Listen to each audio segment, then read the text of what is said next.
तो रायपुर से एक और बड़ी खबर। रामकृष्ण केयर हॉस्पिटल पहुंचे deputy CM Vijay Sharma. Bijapur ID blast में घायल युवकों से उन्होंने मुलाकात की है।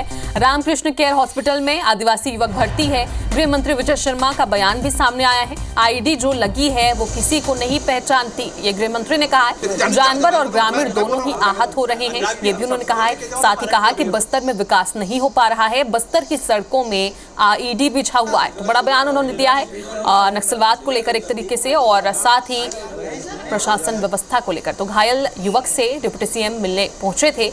और आपको बता दें कि आईडी ब्लास्ट में एक आदिवासी युवक घायल हो गया था, जिसे रामकृष्ण केयर हॉस्पिटल में भर्ती किया गया है। उन्हीं से वो मुलाकात करने पहुंचे थे और साथ ही उन्होंने ये बयान दिया।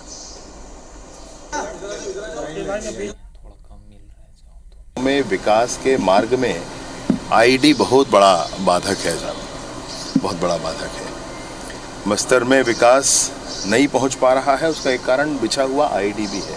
कब से बिछा है, क्या है, ये बड़ा ही विकट स्थिति है और ऐसा करना नहीं चाहिए। और ऐसे ही सामान्य लोगों को के जीवन में बड़ी परेशानी उत्पन्न हो गई है।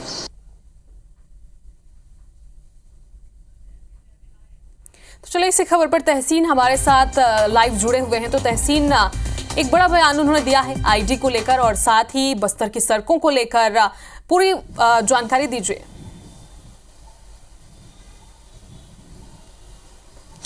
देखिए, जिस तरीके से जो डिप्टी सीएम और राज्य के गृह मंत्री जो विजय शर्मा जी हैं, आज रामकृष्ण केयर अस्पताल पहुंचे और जिस तरीके से उन्होंने ये एक घायल जो बीजापुर के गंगालूर थाना से एक वहाँ के स्थानीय रहवासी है, मकामू 18 साल का है, वो उसको यहाँ लाया गया है।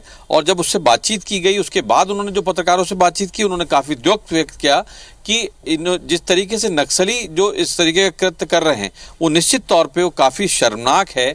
क्योंकि जिस तरीके से उन्होंने ये कहा कि बस्तर के विकास में सबसे बड़ा अगर देखा जाए तो रोड़ा जो है वो है आईडी, जो सड़कों पे बिछा हुआ है। क्योंकि उन्होंने एक बात ये भी कही, क्योंकि ये आईडी जो है वो सिर्फ ये नहीं पहचानता कि कौन सिविलियन है, कौन फौजी है, कौन वहाँ का आम आदमी है। तो ये आईडी जो है उसकी वजह से जो घायल हुआ था ये युवक, 11 तारीख को ये युवक घायल हुआ था वहाँ पे, और नक्सलियों ने उसको वहीं पे ही रोके रखा था कि ये बात कहीं बाहर ना जाए। जब वहाँ ग्रामीणों ने इसमें विरोध किया, तब ये जो 18 साल का मकामू है, इसको वहाँ से रिलीज़ किया गया और स्थानीय अस्पताल में वहाँ पे उसको ले जाया गया। और जब वहाँ पे स्थिति नहीं सुधरी, तब इसको यहाँ पे रायपुर के रामकृष्ण केयर कल लाया गया है।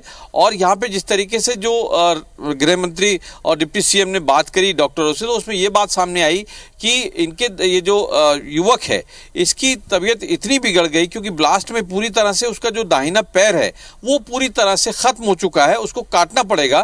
तो फिलहाल उन्होंने जो परिवार वाले जो साथ में आए, गृह मंत्री ने उनको ढांढस बंधाया कि पूरा जो यहाँ पे बेहतर इलाज उनका किया जाएगा और उसके बाद जो भी यहाँ पे जो बेहतर उनका ट्रीटमेंट हो सकता है उसके लिए यहाँ लाया गया है। लेकिन उन्होंने इस बात को भी ये जताया, अफसोस इस बात का जताया कि जिस तरीके से ये जो खास तौर से उन्होंने एक बात, बहुत अहम बात ये कही कि बस्तर में ये जो विकास है खास तौर से, क्योंकि वो आईडी की वजह से वहाँ पे अवरुद्ध हो रहा है, वो बाधक बन रहे हैं। और वो सिर्फ जानवरों को भी नहीं पहचान रहे हैं, वहाँ के स्थानीय लोगों को भी नहीं पहचानता आईडी, और फौजियों को भी नहीं पहचानता। मंत्री ने दिया है वहाँ की सड़कों को लेकर, वहाँ के लोगों को लेकर। फिलहाल शुक्रिया जानकारी के लिए।